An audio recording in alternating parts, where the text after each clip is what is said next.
కాబట్టి అంత్యదినాల్లో ప్రభు కొరకు మనము ఎలా ఉండాలి?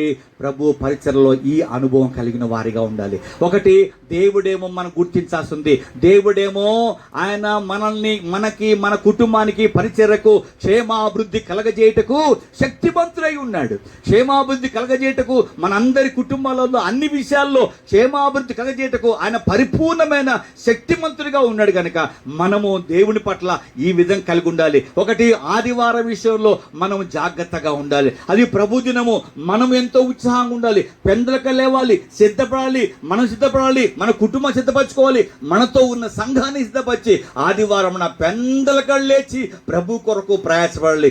మాత్రం కాక శోధనలు వచ్చినప్పుడు శోధనలో బలహీనపడక, శోధనలో కుంగిపోక, ఆ శోధనలోనే కన్నీళ్లు విడుచుచు పూర్ణమైన వినయభావముతో ప్రభువుని సేవించాలి. మూడవదిగా ఆ మనసే కాకుండా ప్రభు వల్ల పొందిన ఈ పరిచర్యను లేక ఈ జీవితమును తుదముట్టించాలన్న ఆలోచనతో మనం మన ప్రాణాన్ని ఎంత మాత్రము ప్రియమైనదిగా ఎంచుకోకూడదు.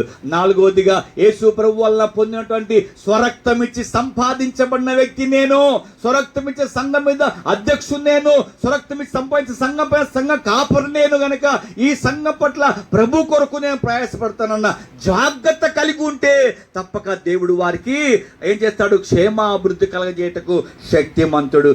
మాత్రమే కాకుండా నేను ఈ సేవలో ప్రయాసపడిన సేవకులను, ఈ సేవలో ప్రయాసపడిన నాయకులని జ్ఞాపకం చేసుకొని వారి ప్రయాసానికి నేను సహకారం అందిస్తా, వారికి సహకారంగా ఉంటాను అనుకున్న వారిని దేవుడు క్షేమాభివృద్ధి కలగజేయటకు శక్తిమంతుడు. చివరిగా పుచ్చుకోవట కంటే ఇచ్చుట ధన్యత అని భావించి మనం అన్ని విషయాల్లో దేవుని కొరకు దేవుని విధానంలో ఇచ్చువారిగా ఉన్నప్పుడు దేవుడు మన పట్ల, మనకు, మన కుటుంబాలకి, సంఘములకు క్షేమాభివృద్ధి కలగజేయటకు శక్తిమంతుడు. ఆలోచిద్దామా? ఈ 2026 సంవత్సరంలో ఐపీసీ అనంతపురం ఏరియా దైవ సేవకులుగా మనము, మన కుటుంబాలు, మనకు అప్పగించబడిన ఈ పరిచర్యలో అపోస్తులం పౌలు లాంటి అనుభవం కలిగి ఉన్నామా? మనము కలిగి ఉంటూ మనతో ఉన్న వారిని ఇలాగే ప్రోత్సహించు వారిగా, ఇలాగే ముందుకు సాగాలని కొనసాగింప చేసే వారిగా ఉన్నామా?